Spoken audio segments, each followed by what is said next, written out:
जो भी दलितों की, आदिवासियों की, पिछड़ों की, गरीबों की बात करता है उसका माइक ऑफ हो जाता है।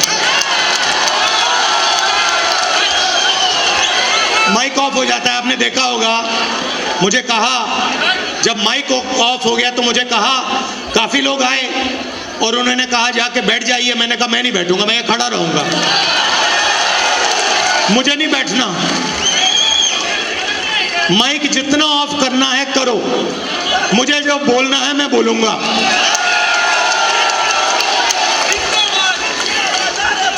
यहां रोहित वेमुला जी की फोटो है पीछे, यहां पे ये बोलना चाहते थे, इनकी आवाज छीन ली गई। और हर रोज हिंदुस्तान में आदिवासी युवा, दलित युवा, पिछड़े वर्ग का युवा सपना देखता है, मैं इंजीनियर बनूं, मैं डॉक्टर बनूं, मैं लॉयर बनूं, मैं मीडिया में जाऊं, मैं आईएएस ऑफिसर बनूं। मगर सच्चाई यह है कि इस देश का पूरा सिस्टम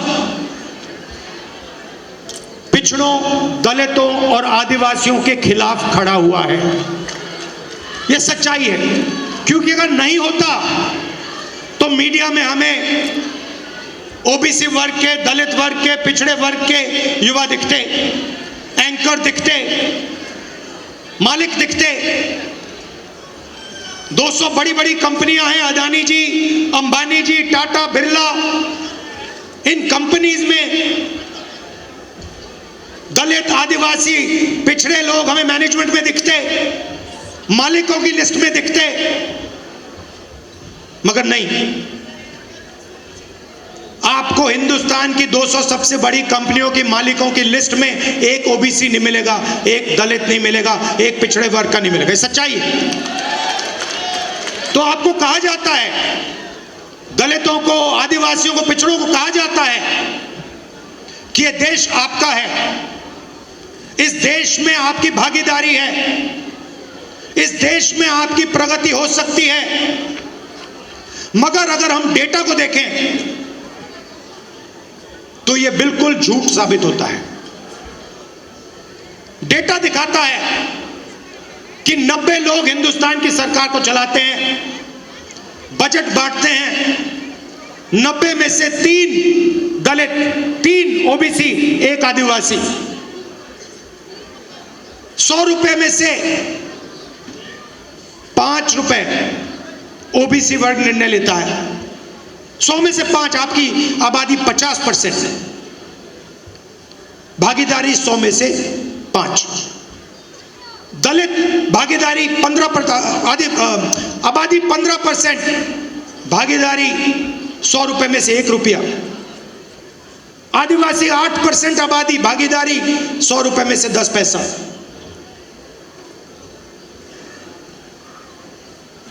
आपके सामने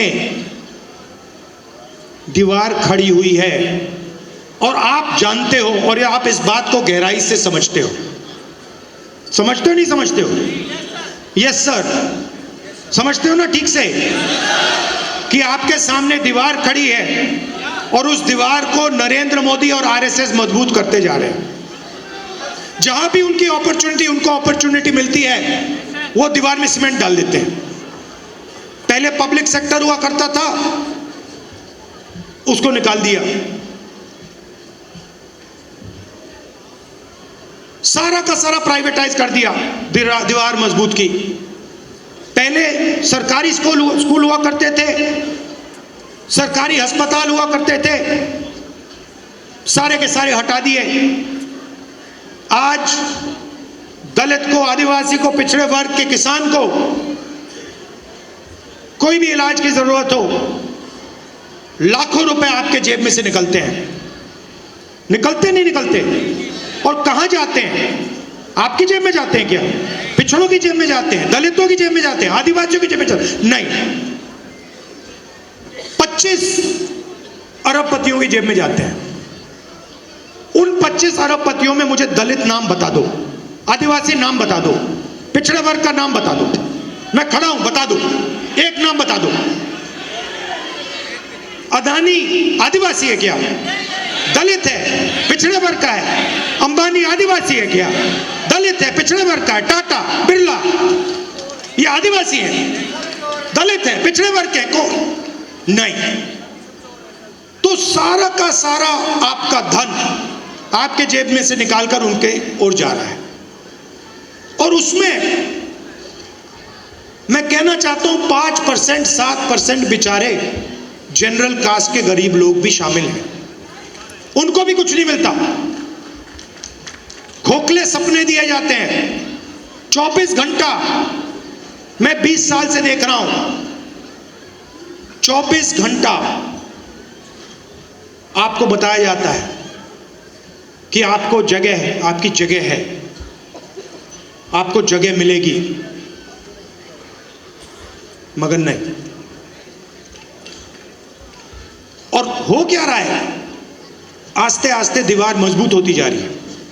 पहले यूपीए की सरकार थी, मनरेगा दिया, जमीन का अधिकार दिया, भोजन का अधिकार दिया, पैसा कानून दिया, वो दीवार को कमजोर करने के तरीके थे। आज मैं देखता हूं तो मैं कह सकता हूं कि जिस प्रकार से हमें दीवार को कमजोर करना था, हमने नहीं किया, यूपीए सरकार ने नहीं किया। जिस मजबूती से हमने करना था, हमने नहीं किया, मगर हम दीवार को तोड़ने की कोशिश करते थे। ये दीवार में सीमेंट डाल रहे हैं, कंक्रीट डाल रहे हैं, फाउंडेशन दे रहे हैं दीवार का। इसीलिए जाति जनगणना की जरूरत है। जाति जनगणना से आप सबको पता लग जाएगा, मीडिया में हमारे कितने लोग, कॉर्पोरेट इंडिया में कितने लोग, कोर्ट में कितने लोग, जुडिशरी में कितने, प्राइवेट अस्पताल हमारे कितने, प्राइवेट कॉलेजेस हमारे कितने। और अभी कहा गया कि ये एक्सरे है। एक्सरे पहला कदम है। सबसे पहले पता लगाना है कि सिचुएशन कैसी है, क्या है। हमें मालूम है कि दलितों को, पिछड़ों को, आदिवासियों को, गरीब जनरल कास्ट के लोगों को, माइनॉरिटीज को दर्द हो रहा है, वो दिख रहा है, सबको दिख रहा है। तो सबसे पहले पता लगाना है फ्रैक्चर कहां है, चोट कहां लगी है, कंपाउंड फ्रैक्चर है, सिंपल फ्रैक्चर, ये पहले लगाना पता। और उसके बाद जाति जनगणना से डेटा मिलेगा। 21वीं सदी है। जो पहले तेल को ब्लैक गोल्ड कहा जाता था, 21वीं सदी का तेल डेटा है। और हम दलितों के बारे में, आदिवासियों के बारे में, पिछड़े वर्ग के बारे में डेटा चाहते हैं। और जिस दिन हमारी सरकार के हाथ में ये डेटा आ जाएगा, उस दिन पूरा का पूरा जो विकास का पैराडाइम है, विकास को करने का तरीका है, विकास के बारे में सोचने का तरीका है, वो बिल्कुल बदल जाए। ये विकास की जो सोच है, कि जो अप्रोच है, उसका फाउंडेशन बनेगा। तेलंगाना में हमने काम शुरू कर दिया है। और आप देखना, जब तेलंगाना में रिजल्ट आएंगे, जाति जनगणना का रिजल्ट आएंगे, तो हमारी पॉलिसी जाति जनगणना के डेटा के बेसिस पे बनेगी। और इससे बीजेपी डरती है। बीजेपी चाहती है कि 4-5% लोग अरबपति और 4-5% लोग हिंदुस्तान को कंट्रोल में रखें। और ये जो इन्होंने कंट्रोल कर रखा है, जो इसको ये खत्म करने की कोशिश कर रहे हैं, इस कंट्रोल को तोड़ने के 2 तरीके हैं। एक जाति जनगणना और दूसरा रिजर्वेशन को 50% से ज्यादा करना। तो इसमें हम लगे हुए हैं। तेलंगाना में हमने किया, कर्नाटक में किया, और जहां भी हमारी सरकार आएगी, हम दलित, आदिवासी, पिछड़े वर्ग, गरीब, जनरल कास्ट, माइनॉरिटीज़ का डेटा निकालेंगे और पता लगाएंगे कि विकास में उनकी क्या हिस्सेदारी है, हिंदुस्तान के फ्यूचर में उनकी क्या भागीदारी है, क्या भागीदारी होनी चाहिए। ये हमारा लक्ष्य है। और मैं आपको बता रहा हूं, बीजेपी कुछ भी कर ले, आरएसएस कुछ भी कर ले, जाति जनगणना और 50% का जो रिजर्वेशन का बैरियर है, इन दोनों को हम खत्म करके देंगे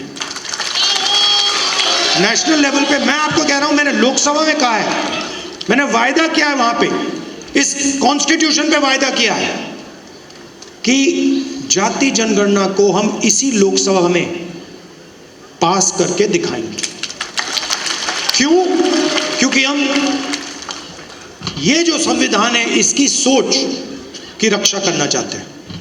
हम चाहते हैं कि जो इसमें लिखा है